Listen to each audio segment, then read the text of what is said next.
ପିଲେ ଭଲ ଅଛ? କ'ଣ କରୁଛ? ଛୁଟିରେ କ'ଣ ସବୁ କରୁଛ? ମାସ୍କ ଲଗାଉଛ? ବାହାରକୁ ଯାଉଛ? ଘରେ ରହୁଛ ନା ନାହିଁ? ହଁ, ବାହାରକୁ ଆମେ ଯିବା, ମାସ୍କ ଲଗାଇବା, କରୋନାକୁ ଆମେ ଭଗେଇ ଦେବା। ଆଚ୍ଛା ପିଲାମାନେ, ଆମମାନେ ସବୁ କ'ଣ ପଢ଼ିଥିଲେ? ପୂର୍ବବର୍ତ୍ତୀ ସଂଖ୍ୟା, ପରବର୍ତ୍ତୀ ସଂଖ୍ୟା ପଢ଼ିଥିଲେ। ଆମେ କ'ଣ କରିଥିଲେ? ଗତ ଶ୍ରେଣୀରେ ସଂଖ୍ୟା ଦିଆଯାଇଥିଲା, ତାର ଠିକ୍ ପରବର୍ତ୍ତୀ ସଂଖ୍ୟା ଆମେ କରିଥିଲେ ନା ନାହିଁ? ହଁ, 9ର ପରବର୍ତ୍ତୀ ସଂଖ୍ୟା କେଉଁଟା? ଠିକ୍ ପରବର୍ତ୍ତୀ ସଂଖ୍ୟା। 9ର ଠିକ୍ ପରବର୍ତ୍ତୀ ସଂଖ୍ୟା ଥିଲା 10। 79ର 80।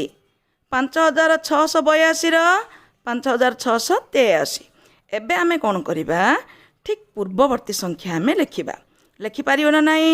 ଠିକ୍ ପୂର୍ବବର୍ତ୍ତୀ ସଂଖ୍ୟା ଆମେ ଲେଖିପାରିବା। ସଂଖ୍ୟାଟା ଦିଆଯାଇଛି 8। 8ର ଠିକ୍ ପୂର୍ବବର୍ତ୍ତୀ ସଂଖ୍ୟା କିଏ? 7। ଠିକ୍ ସେହିପରି 100ର ପୂର୍ବବର୍ତ୍ତୀ ସଂଖ୍ୟା କିଏ? 99। ଆଚ୍ଛା କହିଲ ଦେଖି, 5678ର ପୂର୍ବବର୍ତ୍ତୀ ସଂଖ୍ୟାଟା କ'ଣ ହେବ? ଚିନ୍ତା କରିପାରୁଛ? କେତେ ହେବ କହିଲ ଦେଖି? 5677। ତ ତମେ ମାନେ ବହି ଖୋଲ, 85 ପୃଷ୍ଠା ବାହାର କର, ସେଥିରେ ଦେଖିବ ଦୁଇଟି ଉଦାହରଣ ଦେଇଛି। ଗୋଟେ ହେଉଛି ପୂର୍ବବର୍ତ୍ତୀ, ଆଉ ଗୋଟେ ହେଉଛି ପରବର୍ତ୍ତୀ। ତମମାନେ ବସିକିରି ସେସବୁ କରିବ। ଏବେ କ'ଣ କରିବା ପିଲା? ଆମମାନେ ସବୁ ଘରକୁ ଯିବା।